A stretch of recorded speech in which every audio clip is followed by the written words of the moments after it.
परमपिता परमात्मा और उनकी सभी पवित्र आत्माओं को नमस्कार।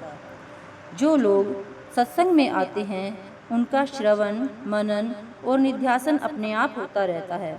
श्रवण सुनने, मनन विचार करने और निध्यासन बार बार स्मरण करने को कहते हैं।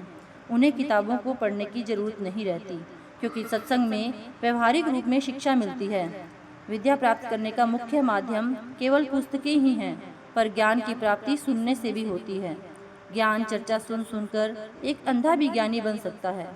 जब सत्संग में किसी खास विषय पर विचार होता है तो एक ही समय में सब एक ही विचार वाले व्यक्ति एक ही विषय पर सोचते हैं। उनके विचारों की लहरें उस मंडल में फैलती हैं और सभी उन लहरों के प्रभाव को ग्रहण करते हैं, जिसके फलस्वरूप वह विषय अंतर में समाता जाता है। साथ ही वे आत्मिकता की लहरों को, जो गुरु के व्यक्तित्व से निकलती हैं और जो परमार्थ के ध्येय को प्राप्त करने में सहायक होती हैं, अपने अंतर में ग्रहण करते हैं। इस प्रकार दुर्मति का मैल दूर होता है, अज्ञान रूपी अंधकार का नाश तथा सुबुद्धि का प्रकाश होता है। यदि सतगुरु का सत्संग सावधानी के साथ श्रद्धा पूर्वक सुना जाए तो मन का मैल आसानी से धुल जाता है। जीव के अंतर में सतगुरु के प्रति प्रेम जागता है और उसका विश्वास बढ़ता है।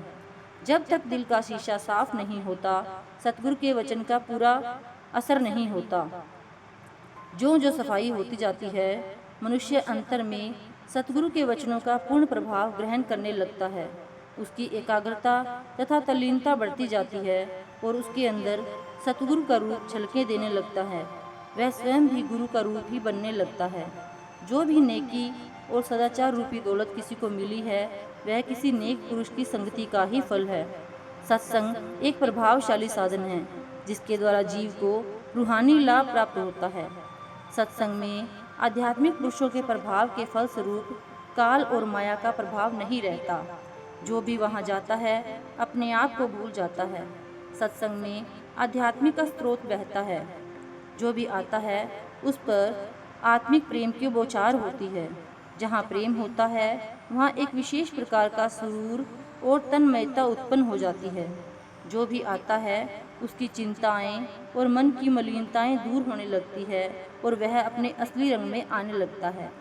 यह एक अनोखी संपदा है जो सतगुरु पढ़े लिखे और अनपढ़ों सबको मुफ्त बांटता है। उसका अलौकिक सौंदर्य, तेज और चुंबकीय आकर्षण हर एक को उसकी पात्रता के अनुसार खींचता है, जिसके फलस्वरूप मनुष्य समय और संसार के पदार्थों को भूल जाता है। उसे यह भी खबर नहीं रहती कि वक्त क्या है और किस प्रकार बीत रहा है। हमारा देखना, सुनना, बातचीत करना, खाना पीना, पढ़ना लिखना, कामकाज और लोगों के साथ मेल जोल ऐसा होना चाहिए जो हमें अपनी आत्मिक उन्नति में सहयोग दें।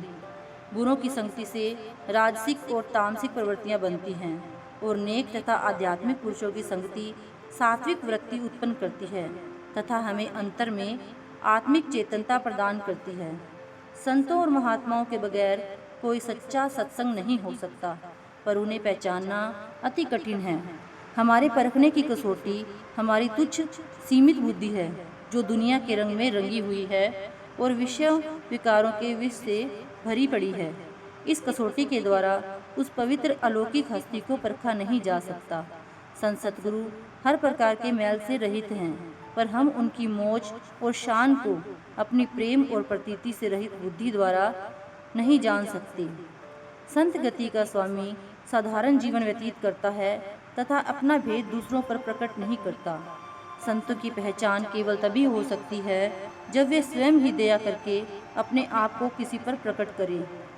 अंधा आंखों वाले को किस प्रकार पहचान सकता है?